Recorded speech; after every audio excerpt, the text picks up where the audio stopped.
Thank you for having me over, and it's quite a pleasure actually being part of what they call the millennials. Actually, I just found out about that recently. I was like reading an article and it's like, okay, that's what we call people our age. So, but nice to know that we belong to supposedly an energetic group of individuals that don't really care about things but are striving to do things differently.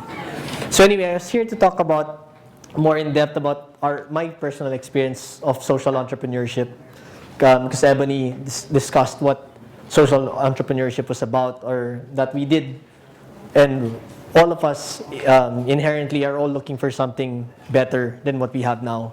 We're all looking for something that we all believe in, or certain things that move us more than what we have. That's the status quo of today.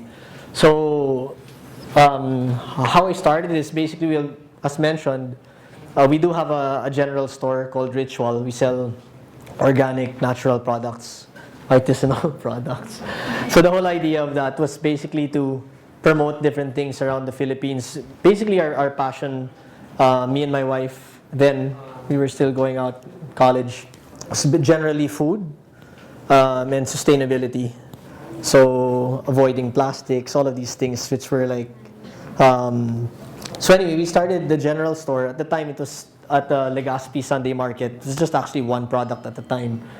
And the whole idea for us was to expand our model of trying to purchase, or to change the way consumers purchase organic and natural products. So we tried to come up with a plastic-free concept.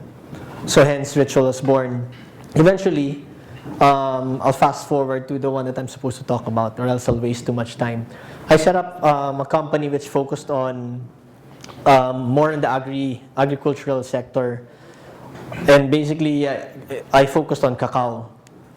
So I entered the social enterprise competition, British Council, a few years ago. I think it was 2011, and it was actually the best thing that I ever had done, because an idea is the most powerful thing, but the challenge is if you're able to stick with your idea, change your idea, or challenge your idea and push it further until it becomes some sort of reality that you believe in.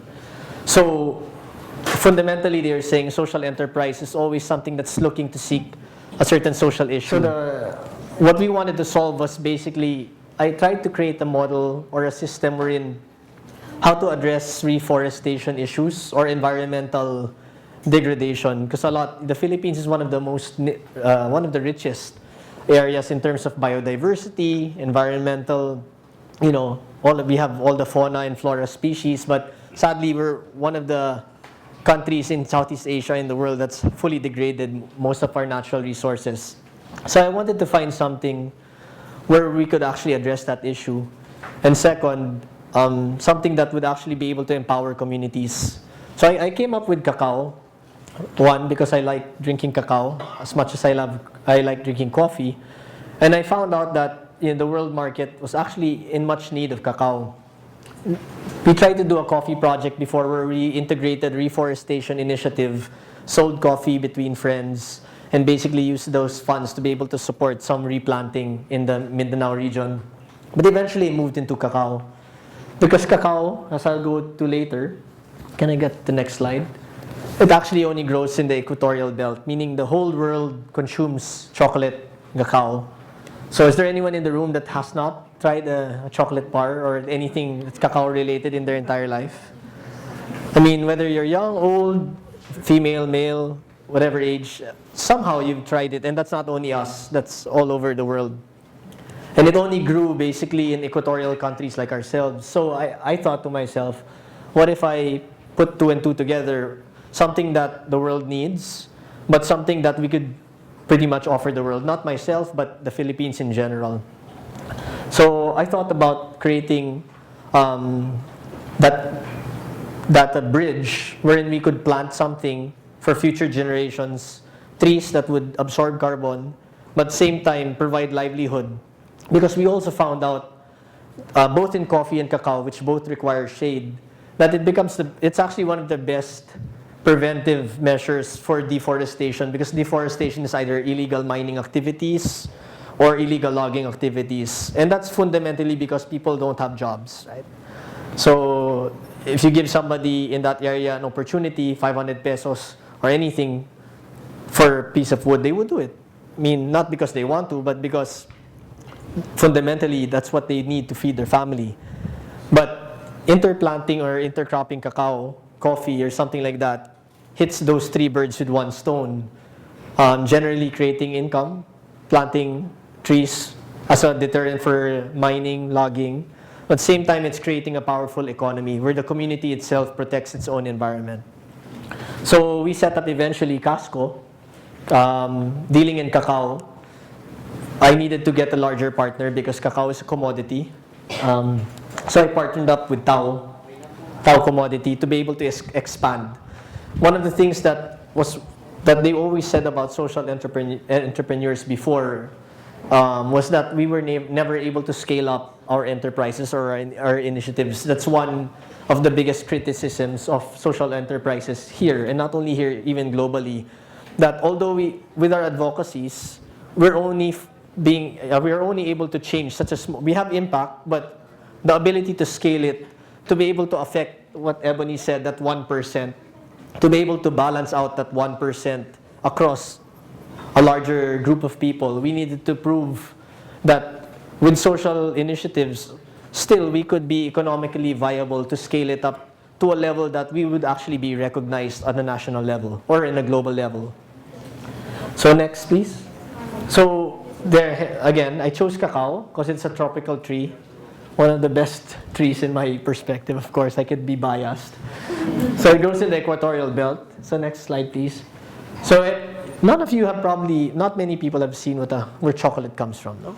So this is actually a chocolate pod. This is a fruit where you get their beans, which is actually turned into chocolate.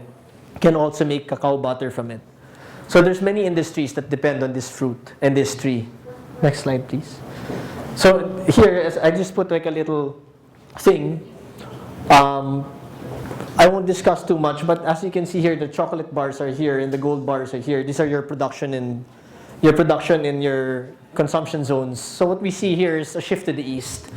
So I basically saw the potential of the growing Asian economy, so requiring more chocolate, but at the same time, we need to plant more trees in our area. Basically, I wanted to solve reforestation and, let's say, income disparity in the rural areas. So my solution was basically creating a model wherein it was initially a market-driven reforestation initiative where I could find a product that was marketable continuously for the next 10 years, a product that would be able to generate income, and lastly, a product that would strengthen a community to protect its natural resources.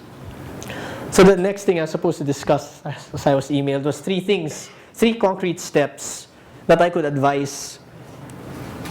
I guess it would be, number one, find an idea that you believe in. Do your homework with regards to studying the environmental impacts or even your competition, because business is survival.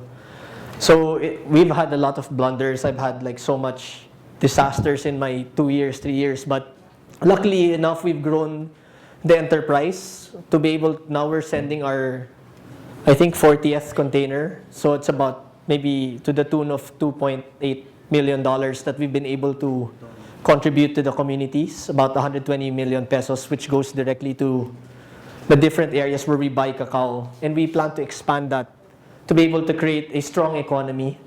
But more importantly, I wanted to. Basically, my vision is to create a more transparent system of trading beyond the normal commodities trading. So if you're going to choose any industry, because business is business, I mean, whatever industry you choose, adding a social and environmental initiative there is actually an extra effort. So you might as well make it count. You might as well think it through. And it's actually what will keep you going in the hardest times when you're not financially successful yet. It's your extra factor. Although it's an extra effort, it's an extra factor where people will actually support you. People will actually trust you more. And it's actually something that will keep you going in the hardest times, so to get you through the early stages of enterprise. So actually, I could end with that note wherein if you guys are planning to join or have a constant mind, go for it because you never know. It's better to do something and fail than to never even have tried it. So I'd like to end with that as a simple message. So thank you for inviting me.